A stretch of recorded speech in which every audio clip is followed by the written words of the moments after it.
tem 8% dos votos apurados. Assim, não podemos cravar, mas como a distância é relativamente grande aqui, tudo isso. Paulo, então vamos lá. O Brasil inteiro está acompanhando essa disputa acirradíssima em São Paulo, agora com 93,73% de urnas apuradas. Exato. E vai se desenhando uma situação em que parece que Pablo Marçal vai ficar fora do segundo turno.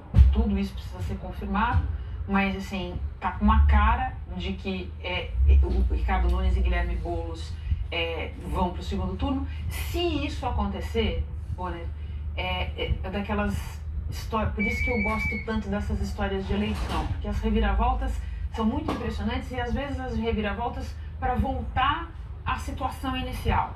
Porque na largada dessa campanha, antes da emergência da figura do Pablo Marçal, que foi, sob vários aspectos, o personagem dessa eleição em São Paulo, os dois nomes que lideravam, os campos se organizaram em torno desses nomes.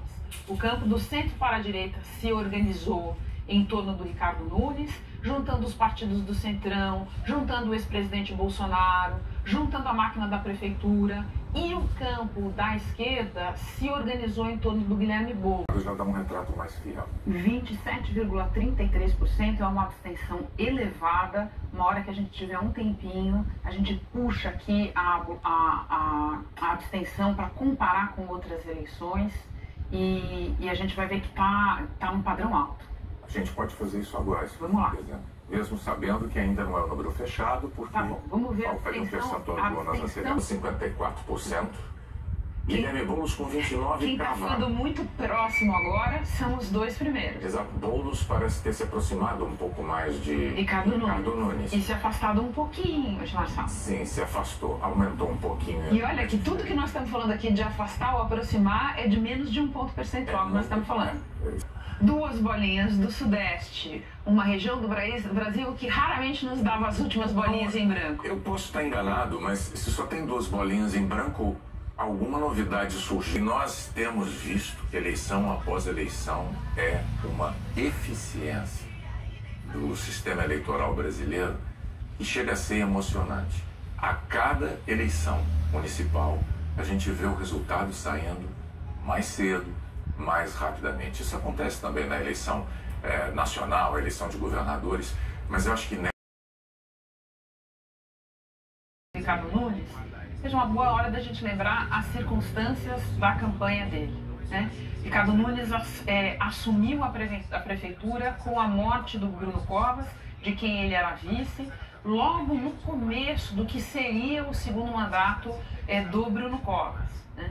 E foi formando um governo que você tem aí, no governo dele você tem uma quantidade ampla de partidos, mais ou menos que representado com uma amplitude ainda maior na candidatura dele. É uma coligação imensa, Bonner. Ele tinha algo como 2/3 do tempo de televisão disponível para os candidatos em São Paulo.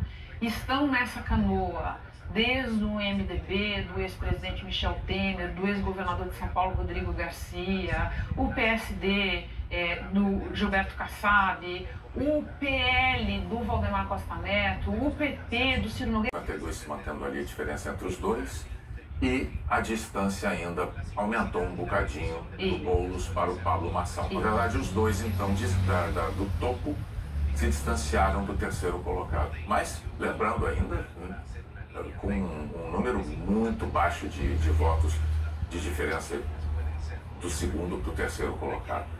Esse é o quadro que vai se desenhando então em São Paulo, com maior probabilidade neste momento de termos um segundo turno de Ricardo Nunes. Tão perto, gente, que eu estou até com medo de ir para o mapa para ver prefeitos de capitais. Não, vou esperar. Se você for, você sabe como é que é isso? Chama Lei de Murphy. Se você for, ele vai mudar. Não, e eu agora não posso mais ir em lugar nenhum, que já me avisaram. Ficaremos em São Paulo. Ficaremos em São Paulo, porque é que nem aquela fila que você entra no banco e aí tem duas filas, tem uma andando mais rápido, você vai para ela, ela para e a outra passa a andar mais rápido. A Lei de Murphy. Recebendo o abraço do seu principal apoiador, o governador Tarcísio. E, bom, o sorriso de felicidade, de alívio é compreensível, dadas as circunstâncias em que chegaram os candidatos. Ele deu essa declaração de manhã quando foi votar, que estava de fato muito ansioso, porque os últimos dias tinham sido muito difíceis. Imagens ao vivo de São Paulo, do prefeito Ricardo Nunes, celebrando aí, embora não matematicamente, mas aproveitar para lembrar, para a gente entender melhor essa entusiasmo, essa cara de alívio, de animação e tal. A gente entende quando a gente lembra a aflição mesmo, o calor que a candidatura dele passou nos últimos dias, diante dessa ascensão de última hora do Pablo Marçal. Ele também perdeu, Baleia Rossi, do MDB, atrás dele. Ele está chegando agora ao comitê. Que votaram pela mudança, que votaram nos 50 no dia de hoje. E quero também dialogar com aqueles e com aquelas que não votaram na gente no primeiro turno. A enorme maioria do povo de São Paulo votou pela mudança. E agora, nesse segundo turno, é isso que vai estar em jogo. Se você acha que São Paulo está uma cidade segura, se você acha que São Paulo está bem no SUS, sem fila na saúde, se você acha que os ônibus não estão lotados, você concorda com o nosso adversário. Se você quer mudar, melhorar a segurança, melhorar a saúde, melhorar o transporte, você vem comigo